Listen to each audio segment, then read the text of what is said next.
What's going on, world? Brand new episode of Open the Box there on your screen. I'm your host, George Kiel, and I'm in the premier OKC sneaker shop, The Laboratory, with my guy Landon, man, and nice Alan. What's going on? Yeah, nice to finally meet you guys as well.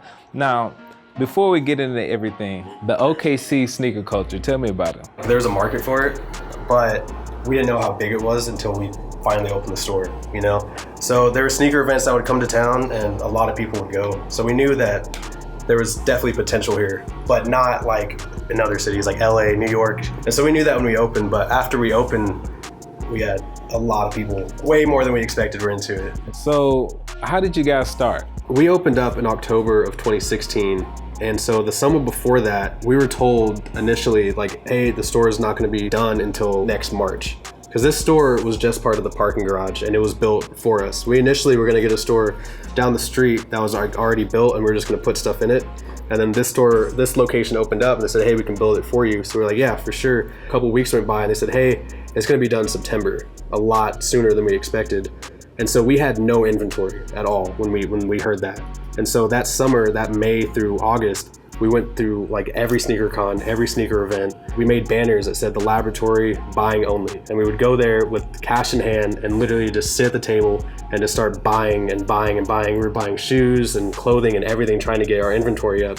Because when we were told September, we were like, all right, October we want to open. Yeah. We got to get everything set up and hopefully it works out. And then we got enough inventory to last us, and it was great. So it was a good experience. Give me the meaning behind the name Laboratory. The name, so my sister had a store called The Factory. Okay. It was like high-end designer clothes. We were just trying to go off something like that. Let's actually get into the wall. The quantity of it is crazy. Why so much on this wall? Really, we were just trying to get out like every size. It's like, I was kind of getting tired of that question of like, you guys had every size. Yeah. And it kind of just looks cooler just having everything out there. What do you see as far as the main shoe or main brand that some of your customers pick up? When we first opened, Yeezy was like at the prime of like resale value, you know? And then the NMDs were also like very up there and they were hard to get at the time. And now it kind of transitioned into, you know, more Jordan 1s, the Off-Whites sold really well. The Sean Witherspoons sold very well. All right, I'm gonna put you guys on the spot, both of you. We're going with 6 of the rarest shoes that people can purchase here, 3 for each. First off, we got the Air Mags over here. We have a pair of the 1994 Jordan 1 Breads with like the OG box and everything. That's a pretty rare shoe to find with the box, and it's still wearable. These Jeter 1s too. These are just hard to come by, especially in Oklahoma. Like, no one has these. And we have a signed pair by Jeter, and then they have the authenticity card and all that. I would go with the Sean Witherspoons. That shoe was really hard to get initially. We got like 75 pairs like the day after the release. Really? And we posted a picture and that honestly like changed like a lot for us. Because we posted that, everyone was like losing it. Last one, probably just like the OGs. Like we got this box right here. The Mochas, the 99 4s, the 5s, the Columbia 11s. So yeah, those are all just hard to come by. And tell me how you received this collection. This 60-year-old dude just brought it all in. He's been collecting since like probably 90s. He just wanted to get rid of everything. I don't know how you guys didn't mention this, but you have like classic dunks here. One of our regular customers hit us up and he's like, hey, I have a storage container, you know, full of, you know, old SB dunks if you guys are interested. And we didn't have any at the time. And we and him have been buying and selling shoes for a while. We knew that SBs did have resale value, you know? And so we're like, yeah, like bring in like the best ones you have. And so we, you know, a week later he came in boxes of all these OGs and older SBs, and yeah, they've been doing really well. I heard you earlier mention you guys have known each other since third grade. Third grade. That's very rare. Kind of discuss that. How has that helped with the store and the success of it? It's been pretty cool having like him here. We both got into it at the same time. I got into Jordans and he was into the same. And then in high school, we started getting into like, okay, this shoe has value, I can resell it. Trading, you know? reselling. Buying and selling and trading. We got really into that. And then I would buy and sell from him and he would do the same. And then, you know, like senior year, freshman year of college, he was like, hey, I'm gonna open a store. Like, you want the job? And I was like, yeah, of course. Yeah, exactly. Like, let's do it, yeah. Exactly. Back to the city itself, you guys have an NBA team here that has a crazy, wild fan base. Of course, you have other NBA teams that come and play them.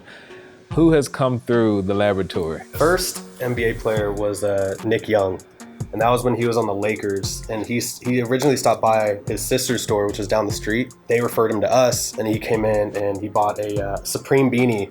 And we asked him for a picture, and he was like, no. And we were like, all right, well, we'll give you like a Supreme sweater. And he was like, all right, cool, I'll take a picture. So we gave him a little Supreme sweater, and he took a picture for us, and it was cool. Nice. And then he came in twice. The next time they came around, he brought D'Angelo Russell and Jordan Clarkson the next time. Okay. So that was cool. Back when they were friends. Okay. Yeah. What about some of the other players? The Jay Crowder from the Jazz. Okay. He came. Pretty much like half the team. Half the team from the Jazz came, which was crazy. One player came in, he was all decked out and Jazz stuff, and he got on FaceTime with his team, and he was like, yo, you guys gotta come here, showing the wall, showing Supreme, and then an hour later, 6 more players show up. The next day, Crowder hits us up, and me and another guy delivered shoes to their hotel for Crowder, yeah, so it was cool. Now let's talk about the apparel. What all do you have in here apparel-wise? So we got like Supreme box logo hoodies, really just a Supreme rack right here.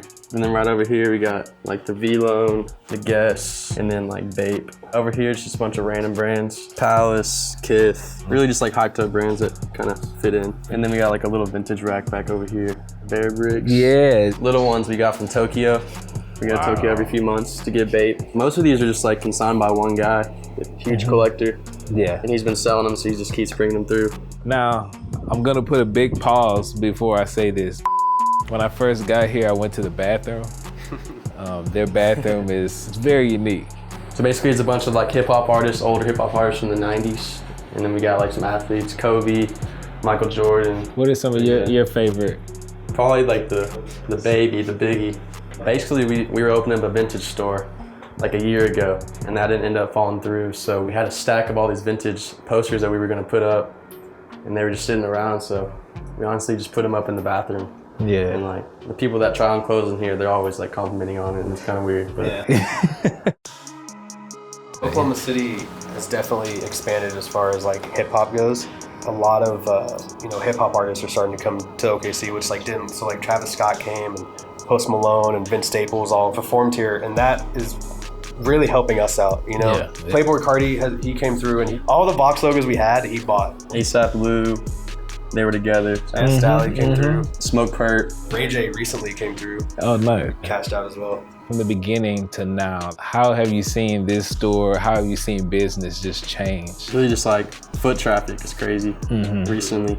In the beginning, like it was only one of us working here, 12 to 8. Yeah. Now we gotta have at least 3 people. We initially were closed on Mondays, and then that quickly was like, all right, we gotta be open Mondays, because then it helped, and then it's been crazy. Now, guys got a special announcement. Yeah, we're expanding, so we got a Dallas store coming up, Dallas, Texas. October. Pushing for October, fall for sure. I wish you guys well. For everyone watching, where can we find you here? So our address, 1145 North Walker Avenue. It's in Midtown, Oklahoma City. Everything's at the Laboratory OKC, and then our Dallas is at the Laboratory DTX. As a thank you for coming out and traveling all the way to us, we want to gift you any pair of shoes that you want. So you can pick whatever, 11.5, 12s, I think is what you said. So Any shoe, whatever pair you want. So I'm actually going with the mags. Those are 9.5. I appreciate you guys, man. Yeah, I for appreciate sure. it a lot. That's awesome. That's Appreciate love. you. Thank you.